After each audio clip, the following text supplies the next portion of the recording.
All right, how's it going, everybody? This is Frank Cavone, And I'm Doug Quimby, and we are Kinda Live, kind of living. and this is the Mirth Films podcast, episode 52.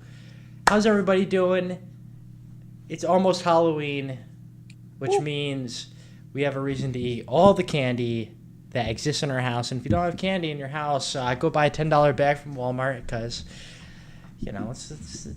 tis the season, you know? How you I been, mean, Doug? I've been doing pretty good. Very excited about spooky season. I've started listening to spooky podcasts, getting myself scared at work. It's been a lot of fun. Awesome, man. Yeah. Good to hear. Been Yep, out yep. How you pushing? been? You been pushing wood, or? I have not. I planned on going this week, but it's been super rainy, like every single day. It Like has today been would have pretty been nasty out. today would have been a perfect day. I had the day off, but nope, rain, rain, rain, rain, rain. No, it's So definitely starting to get cold in the Northeast, man. oh yeah, it's the winter season is coming. The winter season's Unavoidable. coming. The leaves are falling off the trees.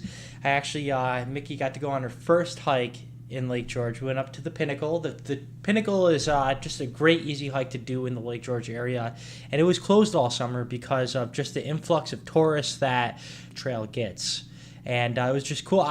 We were originally gonna go hike Thomas Mountain, but because I like it's on the same almost on the same road, I was like, oh, we gotta go on this one, and it's a little easier. It has its steep parts, but it was a lot of fun. We went on a nice day, you know, clear sky. Lake was as blue as ever, and no boats, nothing on the lake. Everybody has their boats in, you know. I think we maybe have caught the Mohegan just going up to Ticonderoga, but that was cool, man. Other than that, just picked up a Canon R6, one of Canon's newest mirrorless cameras. I needed an extra camera for a project that me and you were working on that we can't talk about, but it was I really miss shooting Canon. Just the process of going out and shooting and having fun with photography is the reason why I love shooting Canon. And while my Sony is probably one of the best cameras I've ever used tool-wise for my job, I love Canon for the simplicities and the fun aspect of just shooting photography. So I've been spending a little bit of time using that. Been bringing it on some of the trips that Mickey and I've been on. We went to check out some waterfalls in the Catskills. Went up to Adirondacks, and even just walking around Albany, New York. It was just great reminiscence of using that camera system. I really love it. Any favorite shots from the new camera so far? I wouldn't necessarily say I have favorite shots yet, but something that I love about Canon is their color science and how warm their pictures are. Sony doesn't exactly have that down, and maybe they do have it down, but it's just a different flavor of what your image is going to look like out of the camera. But Canon's photos naturally look warm. I really miss that exact setup. I have my office completely set up now. I had you in here. We did our episode 51 live from here, which go listen back to. It was actually a lot of fun doing that one. But yeah, just it's nice. Got the TV mounted, using that as a program monitor for Premiere. So when I'm watching and reviewing footage back in Premiere, it automatically plays on my TV. It just makes my job a little bit easier, and I feel like I'm in a toy store here. And sometimes that's a good thing, sometimes that's a bad thing. I've definitely been in somewhat I wouldn't say a rut, but when you're doing things for other people and you're using your ability to make money, there's a sacrifice that comes along with it, and that's it's work, and I do miss a lot of things that we do with Mirth Films that is just fun. And I'm with just some things slowing down in the fall, I'm definitely gonna take advantage of just having fun, going out and shooting, and using this room to have people over from the office, just creating videos, doing stupid things, like we grew up doing together. Oh yeah. I miss that. And but I do have a surprise. Mickey and I carved a pumpkin yesterday, Oh snap! and definitely very proud of it. She did all of the drawing. It came out awesome. Are you gonna show us? I'm gonna show you right now. I'm very Just trying to excited build for up the pumpkin. hype, you know. You an avatar pumpkin, dude? That's awesome. We have Pumpkin Ang here on the podcast. Oh my god, I would have never expected that. That's Yeah, sweet. dude. I love it. I wish I watched more of the show. I do like everything I've seen, and because of Ramon, I've bounced through different seasons watching it. And one of the first 5 episodes I saw was the last episode.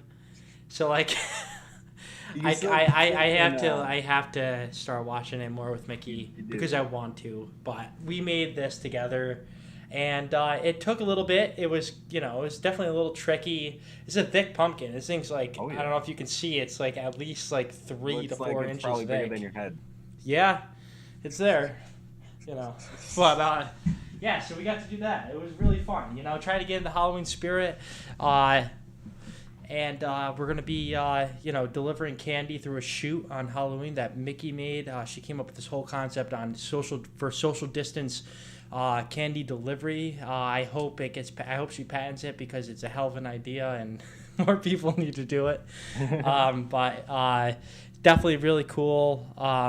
But it's Halloween time. It's something you get to celebrate as a kid, going picking candy out of people's. Maybe if they leave the bowl out, you take out maybe like 4 or 5 pieces of candy, but they won't know. But then I feel like we're at this weird age now where, I feel like I'm definitely out of my partying phase, and that's not the aspect of what I like to go and do on a day like this. Maybe it's something else, and maybe I feel like I'm adulting a little bit, but I definitely, I don't know, want to get more in the spirit of holidays again, Yeah, no, seasons are fun. Yeah, no, and like I definitely feel that lately, and especially like it being fall season. Like I feel like fall is definitely a really awesome season, and like Halloween is definitely like a lot of fun. I mean, my mom, she loves Halloween a lot, so does Deanna. So like we're also trying to like get in that good old spirit here. Like very excited for Halloween. We're gonna have a little like fire and gonna hand out some candy. We got really big goodie bags, like even bigger than they were last year. So hopefully that's a good turnout. If not, we're gonna definitely be eating a lot of candy. Nice, man. And I mean, if there's any place to celebrate Halloween, it's your mom's house because it is, as we've Very talked about true. before, very elaborate in decorations. Mm. Yep. No, we're kind of just gonna bring all the decorations outside for the day. Awesome. Good to know, man. As all you guys know, you can listen to the Kind of Live, Kind of Living podcast on iTunes, Spotify, SoundCloud. You can watch it on YouTube live like you are watching now. And you can also watch it on Facebook the day after we premiere it. And just so everybody who doesn't get the notification here on YouTube can go check it out. But thank you all for tuning in to episode 52. Just want to talk about a little bit of news this week. We have Fish. If you don't have anything to do for Halloween this year and you are staying in, Fish is doing a 3-night Halloween run, Friday, Saturday, Sunday of their just some of the past shows, Halloween shows. On Friday, they're playing 2014's Thrilling Chillings, Disney album, which is super awesome. We're going to get into it in just a little bit, but they're going to be doing that live from Vegas. They're going to be doing 1996's Talking Heads Remain in Light on Saturday, which will be a fun one.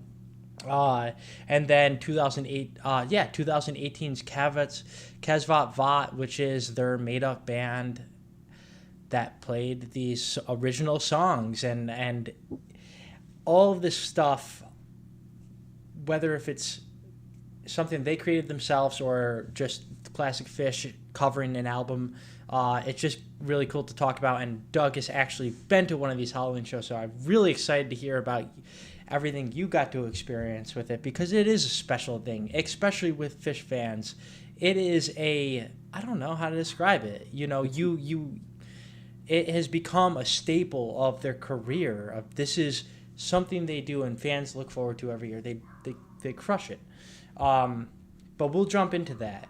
Doug, you were a PS2 guy, and the PS2 turned 20 this year. That's couple amazing. days ago, actually. What were some of your favorite PS2 experiences? Dude, Tony Hawk's Underground 2, Burnout 3 Takedown. I logged a whole bunch of hours on that. It's also like a few Simpsons games. I want to say Simpsons Hit and Hit Run and was, Run. Oh my God, what a good game. yeah. Yeah. And all of, like the WWE games that like were out at that time, like I forget Just Bring what It. years those were. Yeah. I gotta say, that era of PS2 wrestling games, I went through a wrestling phase just recently because of, I don't know, just like you, Why not? I was a fan back in the day, and Yeah. some of the best wrestling games came from the SmackDown era games. SmackDown Shut Your Mouth, SmackDown Here Comes the Pain, SmackDown Just Bring It, SmackDown versus Raw.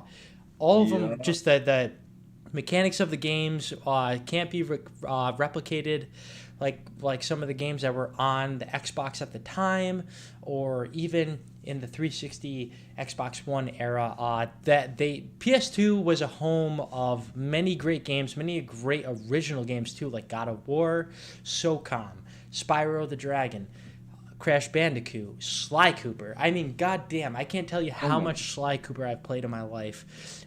And Tony Hawk as well. I mean, I played Tony Hawk on the Xbox, but my cousin, back in the day, I had a Xbox, he had a PS2, and I was a little jealous sometimes because I was like, all right, I have Halo 2, but after shooters, the Xbox was really not a good host for other types of games, and that's where I loved the PS2 because it was a fun system where you could get kind of like different like platforming games, racing Mhm. games. I never even knew you were a big racing guy until we bought that shitty Sega Rally Reva game for the Xbox 360, That and when we were just burnouts playing video games at your house. like that game sucked, but it was only like played because it was a multiplayer game. You But guys like played it all the time. because it was the only multiplayer game we had. Like it was so drifty, like your car could not drive in a straight line. It was basically like driving on ice. But like you kind of got used to it after a while, and like it was pretty fun.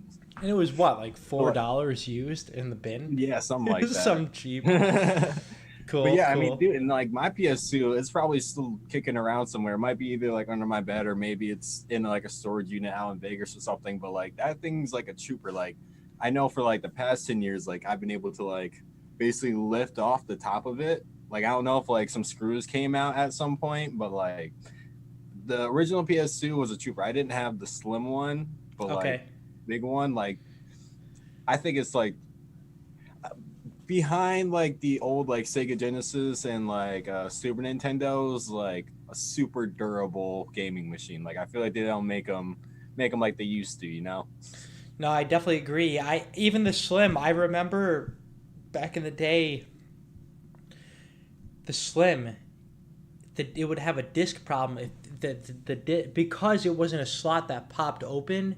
The Mhm. disc the slot would shut down. The cover would shut down for you to start the game, and a lot of people had a problem if it didn't shut down all the way. The game wouldn't start. So Mm. people would have to put a bunch of books on the PS2 just to make it work. It was a pain in the ass. That system, the original one made in 2000, was a beast. And in the back, it had a hard drive slot. So if you did need a stash spot, that was the place to put something. I'm not gonna lie. I It didn't even was, know that. yeah. If you want to put your change in there, you know, This is a great spot for hiding that change. Moss. I don't know. Whatever. Um, yeah, but Extra memory happy cards. birthday PS2, and now they're about to release the PS5. Since then, I become more of an Xbox. Like Xbox 360 came out, I was more of an Xbox guy. And now jumping into PC, I play a lot of PC. But PS5 is PlayStation really holds the market. It seems like they're the originators in here, which is cool. Oh yeah.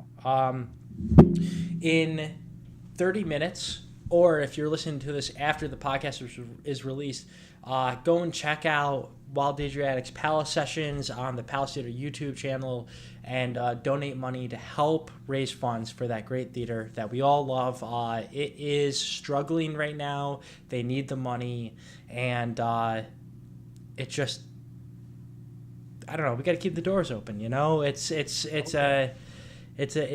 one of my favorite places to go see live music here in Albany, New York, and I'm just happy that we got to be a part of some of the things that they're doing. And please go help out the Palace; they need your help. Other than that, another news, FA. I don't know if you know of FA, Doug. It's Jason Dill and Anthony Van Engelen's company. They're a skateboarding company that Louis Lopez actually rides for them. But they just released a video called Dancing on Thin Ice. It is probably one of the best videos I've seen all year when it comes to skateboarding. It is not so technical, but it is fun skateboarding. And after I watched that, I just ended up going outside under my lamppost like on the street, and I just started skating, man. I broke out my own skateboard, not the longboard, Not the and like cruiser? I will say, by skating that longboard, I feel like I can pop higher and spin faster because of how heavy that board is. Like where I would take effort to do a fakie 360 on the longboard, I was spinning and I was like around before I even knew it. I was thinking, wow, I could even do a 540. And I'm not exaggerating. I felt like I was spinning that fast. Yeah. I was like, this is nuts. do it. But like, just skating on the streets, trying to get little lines. There's like some cool little like fire hydrant that you could like ollie manual and do around off the curb and on the curve. So it was like fun skateboarding, And there was like this 2-stair that had no run up, but I was just like doing, power ollies over the second stair. It was just cool, just skating like old times, Oh yeah. But I really recommend you check that out because it is super entertaining. And What it's was just it called again? It's called it's on Thrasher FA. Actually, it's on FA's YouTube channel, FA World Entertainment, but it's FA Dancing on Thin Ice. Great video, highly recommend it. But going into the topics here, we were discussing earlier about just Fish shows, and one of Fish's early staples was playing Halloween shows. The first time they ever did it was in 1994 at the Glens Falls Civic Center, right in our hometown, and they decided to cover the Beatles' White Album. Now, Doug, you're a big Beatles fan. I don't know if you've listened to the show, but what do you think of that? I think that's amazing. Like, I have actually the White Album right here. I don't know if you know how many songs are on this album, but it's a lot, dude. Like, how you gonna play all of those songs in one set? Well, They had Mike, to back play in the all USSR. Back in the USSR, Dear Prudence, Glass Onion. Dear Ola Prudence Dee, is the Beatles? Oblada. Yeah. Dude, the Wow. Beatles got a lot of originals. I always like, thought that was like, Jerry's song, but he just covers it heavily. He covered it heavily. Dude, while my guitar gently weeps, happiness is a warm gun, Martha, my dear, I'm so tired. Blackbird, Piggies, Rocky Raccoon. I've never even heard that one, but sounds amazing. Rocky Raccoon? Yeah, Rocky Raccoon. Great tune. Don't pass me by. Why don't we do it in the road? That's always a fun jam. I will, Julia, Birthday, Your Blues, Mother Nature's Son. Everybody's got something to hide except for me and my monkey. Sexy Sadie, Helter Skelter, Long, Long, Long, Revolution, Honey Pie, Save Savoy Truffle, Cry Baby Cry, Revolution 9, and Good Night. That's a long album. That is a long album. And something I want to say about that, it seems like a lot of bands, when they make an album, they put the well-known ones at the top. But I could tell right away, there's like songs that are Beatles hits littered through that album. Oh, yeah. So, going into a Fish show, at least maybe not, I don't know how it was in 94, but it at least was something you didn't know what they were going to play prior to going into the show. And if it was just completely random that they did that, that's awesome. And I think that show went until 2 in the morning. I believe it. Yeah, it went till like 2 in the morning. That's 3 sets. And Glens 'Cause that's Falls what they Civic do, they Center is play- not that big at all. There was people trying to climb onto the roof of the Civic Center trying to break in. It was a big deal when they did that. And no way to cap it off, but then taking your John Fishman dress off in front of the whole crowd and, getting freaky. But, it happens to the best of us sometimes, I guess. But I mean, no, I mean, I feel like didn't they get banned after that for 19 a good years. amount of years? 19 years. Yeah, they got banned for 19 years, and not only Really that, good show. yeah, it was a great, I guess. But I know The Divided Sky is a big song from that album, but it is piece of Fish history, that show, and it's really important if you're a fan to go listen to it. Even if you don't like Fish and you want to hear just good renditions of the Beatles, the album is on Spotify. I recommend it. So they did this thing where they played these Halloween albums, not every year, but almost every year. 95, they covered the Who's Quadrophenia album. I feel like bassist Mike Gordon had a huge play in that. Yeah, it just cool that all the members of the band have input on what's going on. In 1996, they which is considered one of the best Halloweens, at the Omni Theater, they covered Talking Heads' "Remain in Light," which gave birth to just a one song, "Cross-Eyed and Painless," which is one of Talking Heads' songs, which is played now in at least once a tour. It is a great groove. If you get a Cross-Eyed and Painless, to me, that's like getting a rare song. I don't know. It's a good groove. Have you heard that song, Doug?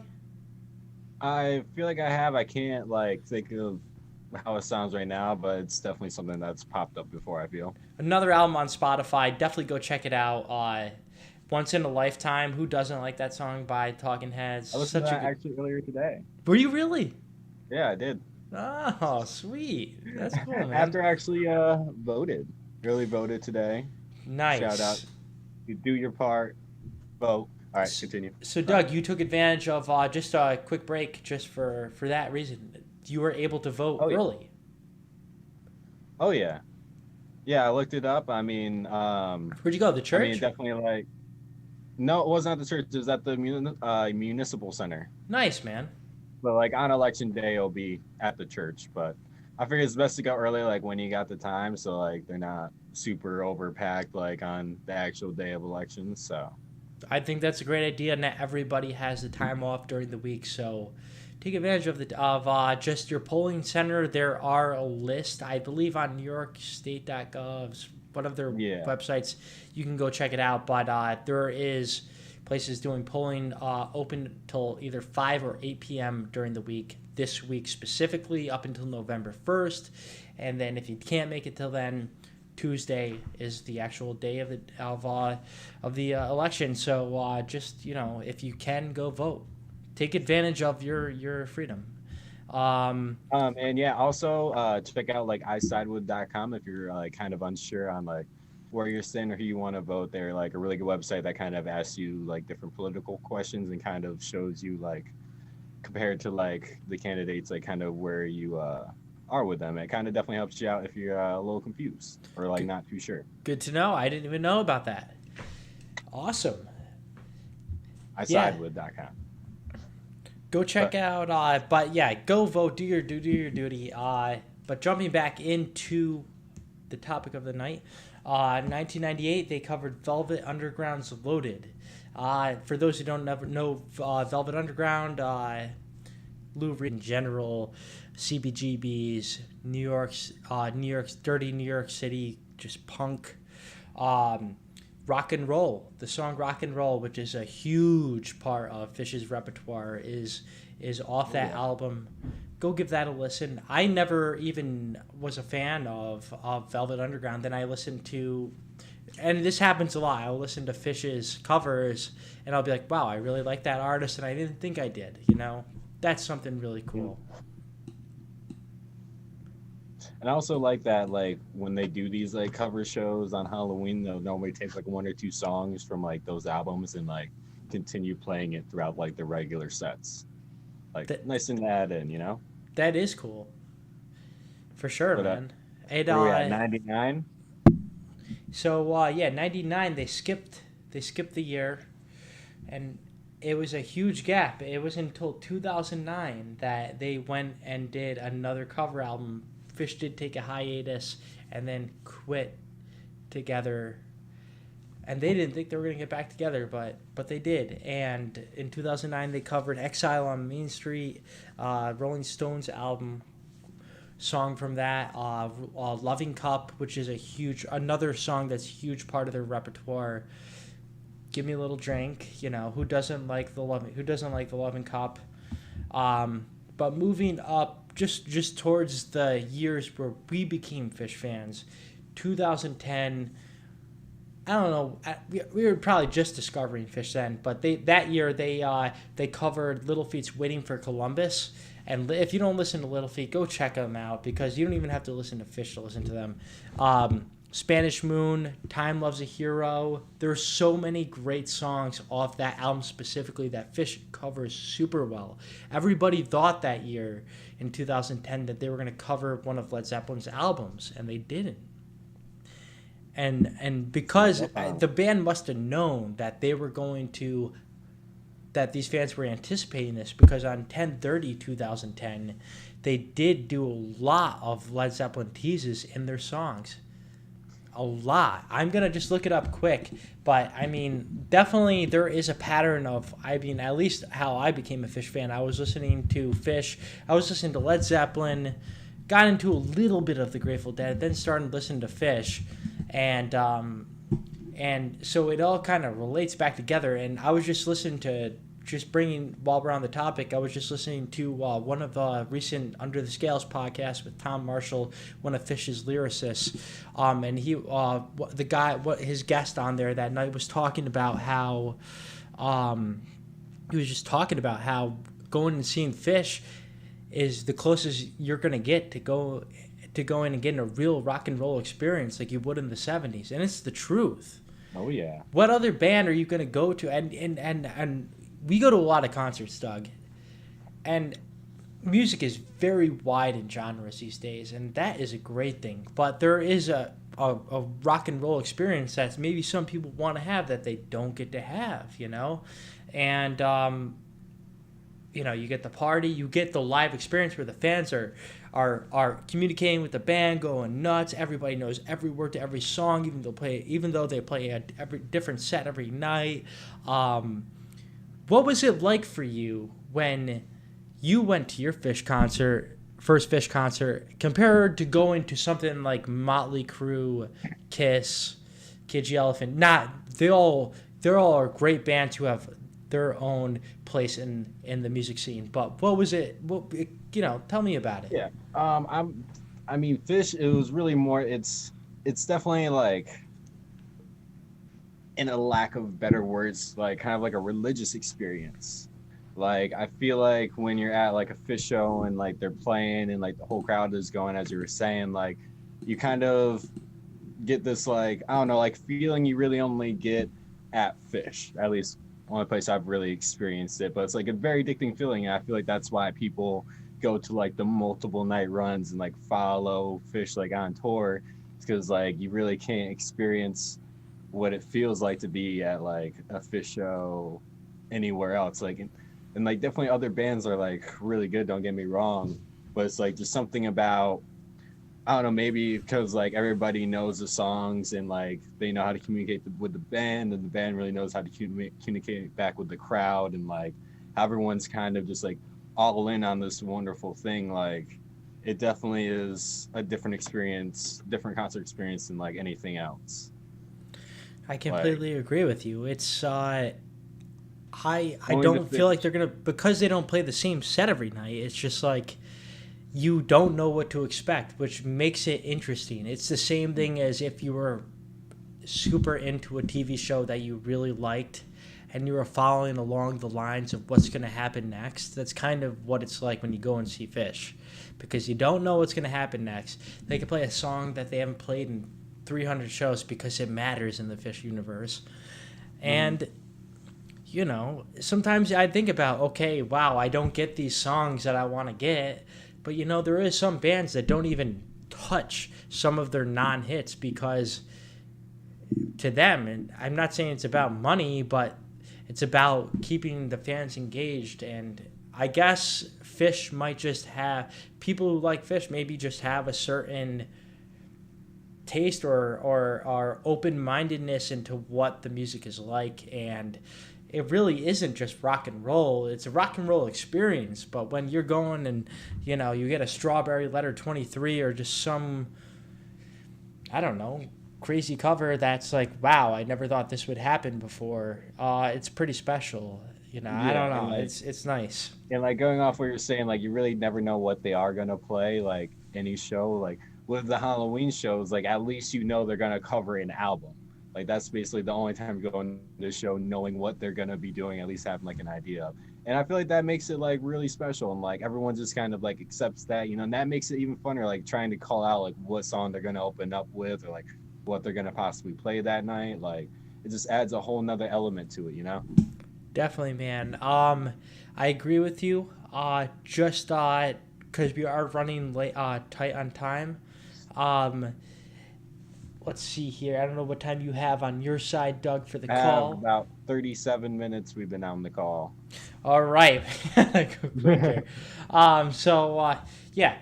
But jumping in 2013, they decided to cover their own album, which is I love it.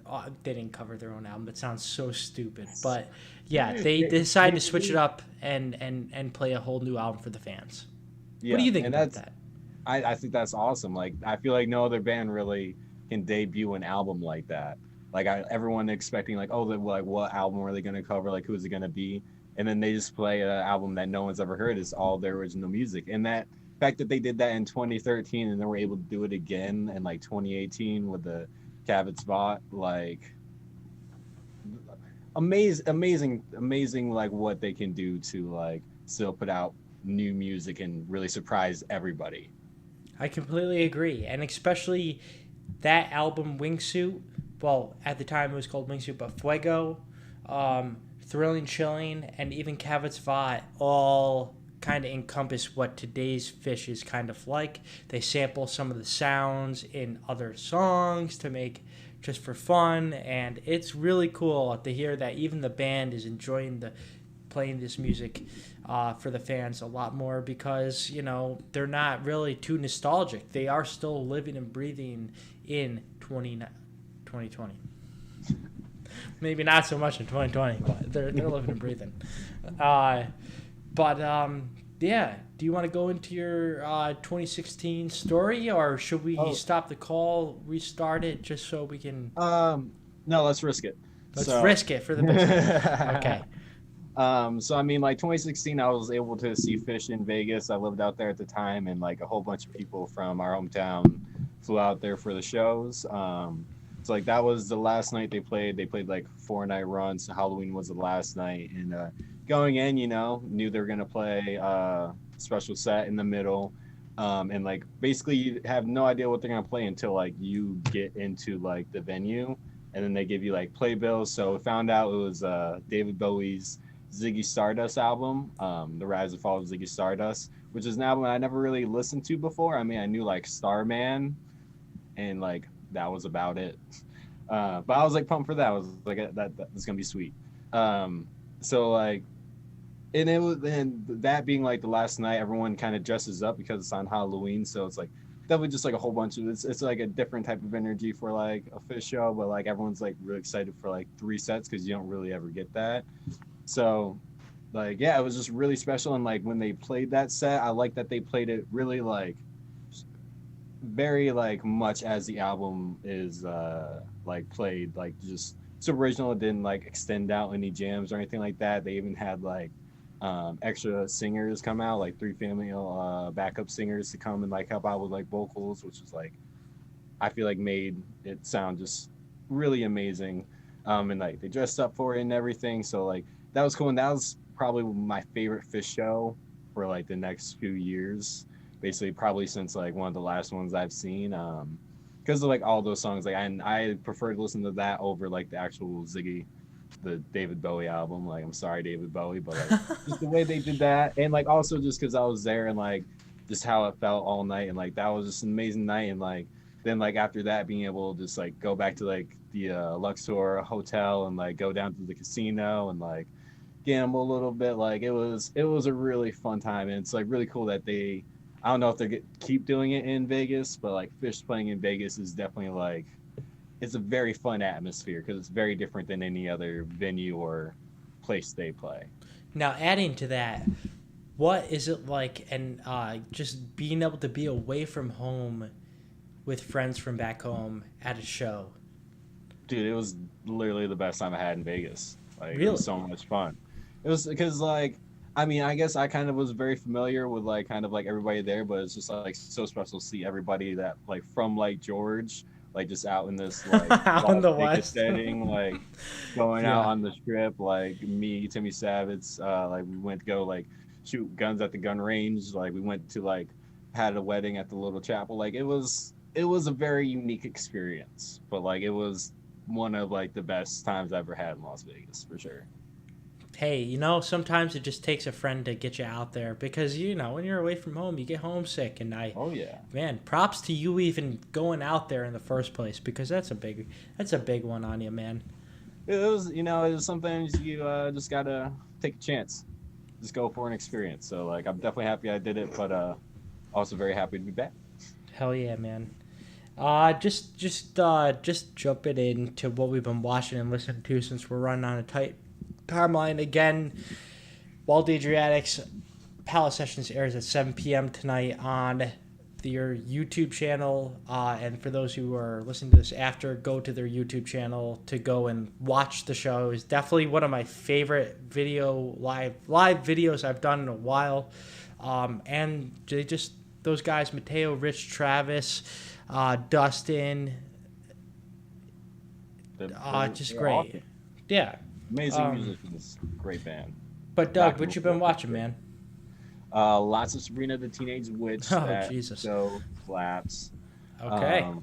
Checked out a whole bunch of like Disney like classics, like from like the like 40s, 50s, and 60s with my mom the other night. That was super cool. Disney Plus, if you got it, go to through the decades option, check them out. I watched something earlier. Oh, SNL has been really awesome the past few weeks. So like, if you like SNL, definitely check that out. Or if you don't, check it out. It's been pretty funny with the current things happening in the world. But yeah, what about you, man? What you been watching lately? Well, I just watched Hocus Pocus for my first time on Disney. What'd you like? I thought it was pretty good. It's fun, right? We watched that. We're just, like I said, trying to get into the Halloween spirit. Watch that. Watch Haunted Mansion. I gotta say, Eddie Murphy. with Eddie Murphy. I gotta Watch say, that. I watched that video and I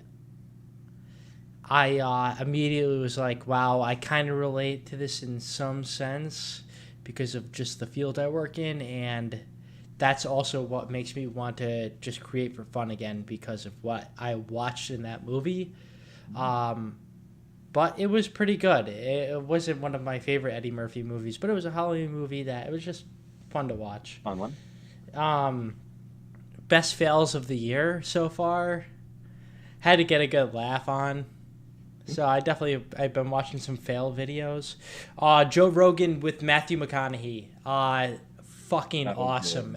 One of the biggest things I pulled from that was you can work your ass off, but you can do the right work and you can do the wrong work.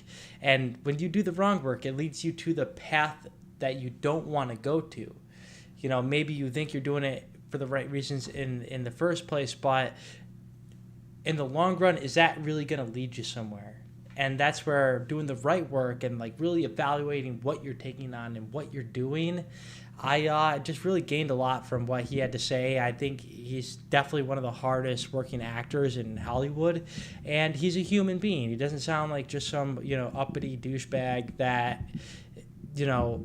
maybe many perceive people from Hollywood to be, but I really enjoyed what he had to say, and it was great. It actually was the first time I really listened to Joe Rogan since he switched his set and joined Spotify. I did watch the Alex Jones one today, which, Jesus Christ. I kind of wish that Joe did kind of just let him ramble, even if it was bullshit, because it was kind of annoying to hear him talk about, getting the facts checked. Because if you're listening to Alex Jones, like at least 50% of what he's saying is bullshit anyway. So it's like I like listening to him get like in the old episodes, him getting frustrated and shit like that. But it was just definitely go if you're just a I don't know, you run a business by yourself or just I don't know, want good advice. I really thought the Matthew McConaughey episode was very, very good and just following a dream. And then last thing I've been watching, I don't know if you've seen the Greatest MBD at the barracks where the guy does like the big flip into this like awkward like incline. Well, somebody just went back. I don't know his name, but this guy does a ghetto bird into that same awkward transition. And the guy who did the big flip into it gave him advice while doing it. It was really, really awesome. Dog guy. Please check it out. I know you're a big Hartfield guy. But as far as listening, just to keep things going, just been listening to a lot of Mo. I've been listening to a lot of Outkast lately, actually. Just the Speaker Box and the Love Below album is super good.